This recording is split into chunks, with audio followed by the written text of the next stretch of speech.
इस खबर के प्रायोजक हैं D real estate, Kailash Chand वर्कवाला।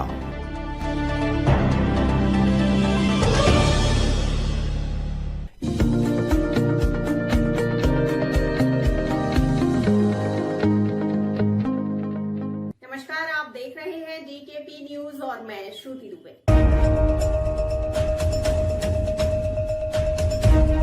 आज की जो खबर है, लगभग 400 वर्कर जो कि रोजनारा क्लब में काम करते थे, सील होने के कारण वह सब हो गए हैं बेरोजगार। वर्करों का कहना है कि ऐसे समय पर रोजनारा क्लब का सील होना, जब त्योहार पास में है, लोग मनाएंगे दिवाली और हमारे घर में दिए भी नहीं जलेंगे। उन्होंने गुहार लगाई है सरकार से कि जल्द से जल्द क्लब की सील हटाई जाए ताकि हम जैसे मजबूर लोग फिर से रोजगार प्राप्त कर सके। वहीं मॉडल टाउन विधायक अखिलेश पति त्रिपाठी भी कर्मचारियों का दुख साझा करने पहुंचे। उन्होंने भी कर्मचारियों से कहा कि लगभग 1000 से 1500 लोगों के पेट का निवाला छीन गया है। सील को लेकर विधायक अखिलेश पति त्रिपाठी एवं वर्करों का क्या कहना था, आइए सुनाते हैं। सर, रोशना क्लब के लगभग 400 लोग बेरोजगार हो गए और फैमिली, उनके पीछे इतनी फैमिली 1000 के करीब आसपास लोग होंगे और एकदम सील होना, क्या कहेंगे आप? यहाँ के विधायक भी हैं। ये बहुत दुर्भाग्यपूर्ण है। जब कोई निर्णय ऐसा लिया जाए तो मेरी मांग है कि कम से कम इनके भूख को तो देख लिया जाता। इन बच्चों का क्या दोष है? कल से इनकी पढ़ाई का फीस कहाँ से आएगा? इनके परिवार में खाना कैसे बनेगा? हर छोटी मोटी आवश्यकता के लिए आज से ये निरीह हो गए। ये अभी आपको केवल 1000 लोग दिख रहे हैं। ये क्लब लगभग 1500-2000 हजार लोगों को रोजगार देता है। अलग अलग एक्टिविटीज़ के माध्यम से लोग इसमें पार्टिसिपेट करते हैं। बहुत सारे लगभग 5000 लोग मेंबर हैं। वो आकर यहाँ पर अपने स्वस्थ होने का माध्यम यहाँ पर तमाम तरीके से स्विमिंग करता है, कोई बैडमिंटन खेलता है, कोई योगा करता है, कोई यहाँ पे टहलता है और उसके माध्यम से इन तमाम लोगों को सबको रोज़गार मिलता है। तो एक तो आज ये तय है कि क्लब तो बहुत जल्दी खोलना पड़ेगा और इनकी रोज़गार को मैं निश्चित कह रहा हूँ, आपके रोज़गार को तो कोई छीन नहीं सकता।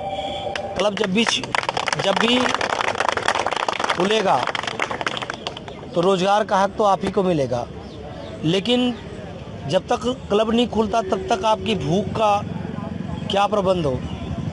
ये मैं एलजी साहब से मांग करता हूँ कि बताइए इन परिवारों का पेट कैसे भरेगा। इस तरीके की दुर्भावनापूर्ण अगर कोई निर्णय होता है तो वो बड़ा निंदा का विषय है। मैं ये जानता हूँ कि क्लब का अगर ख़त्म हो गया लीज तो तमाम क्लब के लीज ख़त्म होते हैं, फिर से रिन्यू होते हैं। तमाम क्लब हैं, आप जानते हैं दिल्ली में, उनके क्लब भी के समय समय से ख़त्म होता है उनका लाइसेंस और उसको रिन्यू किया जाता है। तो रोशनारा क्लब के लोगों के साथ क्या ऐसा दुर्भावनापूर्ण निर्णय लिया जा रहा है, क्यों लिया जा रहा है? तो अभी तो लोगों ने अभी इकट्ठा हुए हैं, इन्होंने तय किया है कि अगर इन लोगों के रोजी रोजगार की गारंटी को तय नहीं किया गया तो ये पूरे परिवार के साथ सड़क पे बैठेंगे और एलजी हाउस तक भी जाएंगे, मार्च करेंगे, उनसे प्रार्थना करेंगे हाथ जोड़ के कि उनके पेट की भूख को मिटाने के लिए उनका ध्यान रखें। वो आज दिल्ली के लोग,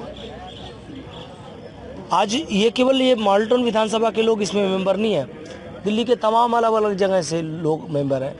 बहुत सारे जगहों से आकर के लोग रोजगार यहाँ प्राप्त करते हैं।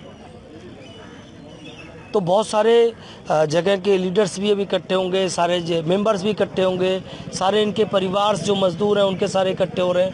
ये सब मार्च करेंगे और सब गुहार लगाएंगे कि जल्दी से जल्दी 2-3 दिनों में अगले इसको खोला जाए ताकि इनके रोजगार को सुनिश्चित किया जाए और लोग जैसे इस जगह को प्रयोग करते थे उसको प्रयोग कर पाएँ।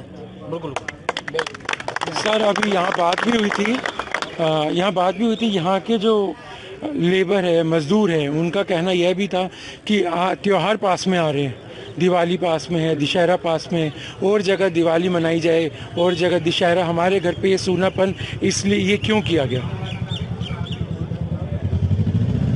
ये बातें जब आप कह रहे हैं तो रोंगटे खड़े हो रहे हैं कि जब पूरा देश दिवाली मना रहा होगा तो इनके घरों में रोजगार जाने से कोई त्यौहार नहीं मना पाएंगे, कोई पकवान नहीं बन पाएगा, बच्चों के लिए अच्छे मिठाइयाँ, अच्छे कपड़े नहीं आ पाएंगे। सोचिए कितना बुरा लगेगा।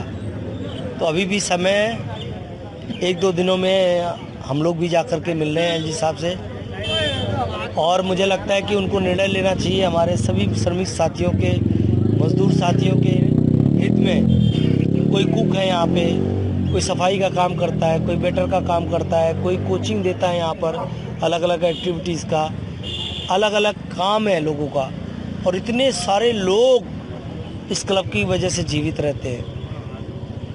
ऐसा तो नहीं हो सकता कि इसको एकाएक बंद कर दिया जाए, कुछ इस पर ठोस निर्णय तुरंत लिया जाए, अन्यथा तमाम सामाजिक संस्थान भी इकट्ठा हो रहे हैं इनके हक और हुकूक की लड़ाई के लिए। तमाम श्रमिक संगठनों से भी बात हो रही है। इस तरीके से आप श्रम का जो नौकरी का, रोजगार का अधिकार है, उसको इस तरीके से तुरंत ख़त्म नहीं किया जा सकता। तमाम तरीके से संरक्षण भी प्राप्त है कानून से इनको, उसका भी ध्यान रख करके निर्णय लें जी साहब, और उसको तुरंत खोलें। नाम बताएं सर। मेरा नाम कमल है सर। कमल जी, कहाँ पर हैं आप लोग? सर हम तो रोशना क्लब के बाद। क्या मामला है पूरा? मामला सर ये सर, अचानक 400 स्टाफ को अचानक रोड पे आने की सम्मति आ गई। डीडीए ने आज किसी ने क्या करा, हमें किसी से कोई मतलब नहीं है, हमें अपनी रोजी रोटी से मतलब है। इतना स्टाफ जुड़ा है, 400 स्टाफ है, 400 स्टाफ के साथ में हमारे 400 परिवार भी जुड़े हैं। तो हमारे साथ जो भी हुआ है गलत हुआ, हमें किसी के बारे में कोई पता नहीं क्या हुआ क्या नहीं है, किसी ने करा सर। अब क्या चाहते हैं आप लोग? हमें चाहते सर हमारी रोजी रोटी बरकरार रहे। सरकार से भी रिकमेंड करता हूँ मैं, और हमारे जो भी अब स्टाफ से भी भाई लोग से बेचारे हमसे पूछते हैं, क्योंकि हम थोड़ा सीनियर है, सारे सीनियर है, 15-20 साल 25 साल पुराने स्टाफ है। तो सर ये कहाँ जाएंगे इतना स्टाफ? हमारे रोशना क्लब के 20 साल की सर्विस है सर, उम्र 45 साल है, तो इस टाइम कौन रखेगा? क्या हमें आपकी बात अभी तक किसी आला अधिकारी या क्लब के किसी मेंबर से हुई है कि अभी सर आपके लिए क्या कुछ किया? नहीं सर, किसी ने हमें नहीं बताया, इन्फॉर्म किसी ने नहीं किया, ना सरकार की तरफ से ना मैनेजमेंट ने हमें कुछ बोला नहीं। अचानक ये हुआ, हमें खुद नहीं पता सर, क्योंकि अगर स्थिति ऐसी है, हम सर कहाँ जाएँ? इतना स्टाफ, हमारे परिवार कहाँ जाएँ? किससे हम रोजी रोटी के लिए आगे जाके मैं रिक्वेस्ट कर रही हूँ। मेरा नाम सर तिलकू है। बिल्कुल भाई, यहाँ इकट्ठा हैं आप लोग, तो क्या मामला है? इकट्ठा इसलिए सर हम यहाँ पे, क्योंकि हम यहाँ पे, मैं तो 1185 से जॉब कर रहा हूँ, बाकी सब लोग यहाँ पे जितने भी खड़े हुए हैं आपके सामने, ये जितने भी खड़े हुए हैं, कोई 10 साल, कोई 15 का साल, कोई 20 साल से सब यहाँ पे कार्यरत, मतलब कार्य करते चले आ रहे हैं। और अचानक से कल क्लब को डीडीए ने सील कर दिया। ये हमें नहीं पता चला क्यों करा गया है। ठीक है जी, इसलिए हम लोग इकट्ठा हुए हैं। हमारी रोजी रोटी का सवाल है, कम से कम 400 आदमी यहाँ पे कार्यरत है सर, इसलिए खड़े हुए। सील का क्या कारण है कि कुछ आपको पता है? सील का सर क्लब मैनेजमेंट की तरफ से हमें कुछ नहीं बताया गया, ना डीडीए की तरफ से वर्करों को कोई नोटिस आया कि आप लोगों का क्लब की मैनेजमेंट इस तरह कर रही है, या कुछ अच्छा हो रहा है या गलत हो रहा है। हमें इसके बारे में कोई सूचना क्लब मैनेजमेंट की तरफ से नहीं दी गई है, ना डीडीए की तरफ से कोई सूचना दी गई हमारे किसी भी कर्मचारी भाई को। सर मेरा नाम राजू कुमार है। राजू जी, क्या है आज का मामला जो आप लोग इकट्ठा है यहाँ पर? सर मामला ये कल रात को, परसों रात को नाइट में पता चला, जो किसी मेंबर के थ्रू जो क्लब सील होने जा रही है। लेकिन हम अब ये लड़ाई क्लब का और मैनेजमेंट और गवर्नमेंट की लड़ाई है।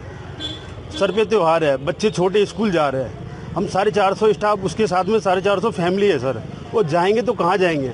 हमारे लिए कौन बात करने के लिए? आपके माध्यम से मैं कहना चाहता हूँ, जो किसी तरह से हम लोगों का रोजी रोटी बरकरार।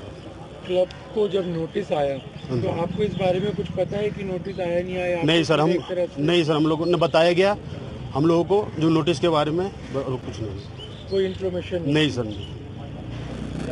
ताज़ा खबरों से जुड़े रहने के लिए हमारे चैनल को सब्सक्राइब करें और बेल आइकन को दबाना ना भूलें, ताकि हर खबर की नोटिफिकेशन आपको मिलती रहे।